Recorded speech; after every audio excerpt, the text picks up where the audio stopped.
Hi all, welcome back ರುಚಿ ಅರಮನೆ. ಸಿಂಪಲ್ಲಾಗಿ ಮಕ್ಕಳಿಗೆ ಲಂಚ್ ಬಾಕ್ಸ್ ಹೇಗೆ ಪ್ಯಾಕ್ ಮಾಡೋದು ಅನ್ನೋದನ್ನು ಇವತ್ತು ನೋಡೋಣ. ಸೊ ಇಲ್ಲಿ ತನಕ ನನ್ನ ಚಾನಲ್ನ ಸಬ್ಸ್ಕ್ರೈಬ್ ಆಗಲಿಲ್ಲ ಅಂದರೆ ಈಗಲೇ ಸಬ್ಸ್ಕ್ರೈಬ್ ಮಾಡ್ಕೊಳ್ಳಿ. ಈಗ ಲಂಚ್ ಬಾಕ್ಸ್ಗೆ ನಾನು 2 ಚಪಾತಿನ ಹಾಕ್ತಾಯಿದ್ದೀನಿ. ನಾನು ಒಂದು 4ರಿಂದ 5 ವರ್ಷದ ಮಕ್ಕಳಿಗೆ ತೋರಿಸ್ತಿದ್ದೀನಿ. ಮತ್ತು ಇದಕ್ಕೆ ಹೆಸರು ಕಾಳಿನ ಗ್ರೇವಿನೂ ಸಹ ಹಾಕ್ತಾಯಿದ್ದೀನಿ. ಸಾಫ್ಟಾಗಿ ಚಪಾತಿ ಯಾವ ಥರ ಮಾಡೋದು ಅನ್ನೋ ರೆಸಿಪಿನೂ ಸಹ ನನ್ನ ಚಾನಲಲ್ಲಿದೆ, ಫ್ರೀ ಇದ್ದರೆ ಚೆಕ್ ಮಾಡಿ.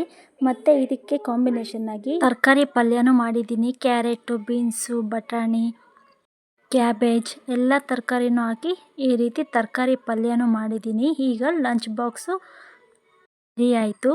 ಈಗ ಸ್ನ್ಯಾಕ್ಸ್ ಬಾಕ್ಸ್ಗೆ ಒಂದು ಪುಟಾಣಿ ಬಾಕ್ಸ್ ತಗೊಂಡು ಅದಕ್ಕೆ ಮ್ಯಾಂಗೋನು ಸಹ ಚಿಕ್ಕ ಚಿಕ್ಕದಾಗಿ ಕಟ್ ಮಾಡಿ ಹಾಕ್ತಾಯಿದ್ದೀನಿ. ಮತ್ತು ಇನ್ನೂ ಒಂದು ಕಡೆ ಚೇಪೆ ಹಣ್ಣನ್ನು ಸಹ ಈ ರೀತಿ ಚಿಕ್ಕ ಚಿಕ್ಕದಾಗಿ ಕಟ್ ಮಾಡಿ ಹಾಕಿದ್ದೀನಿ. ಇದು ಸ್ನ್ಯಾಕ್ಸ್ ಬಾಕ್ಸ್ ಆಯಿತು. ಹೀಗೆ ಲಂಚ್ ಬಾಕ್ಸ್ ಮತ್ತು ಸ್ನ್ಯಾಕ್ಸ್ ಬಾಕ್ಸು ಸಿಂಪಲ್ಲಾಗಿ ಯಾವ ರೀತಿ ಮಾಡೋದು ಅಂತ ನನ್ನ ಚಾನಲಲ್ಲಿದೆ, ಬೇಕಿದ್ರೆ ಒಂದ್ಸಲ ಚೆಕ್ ಮಾಡಿ. Thank you.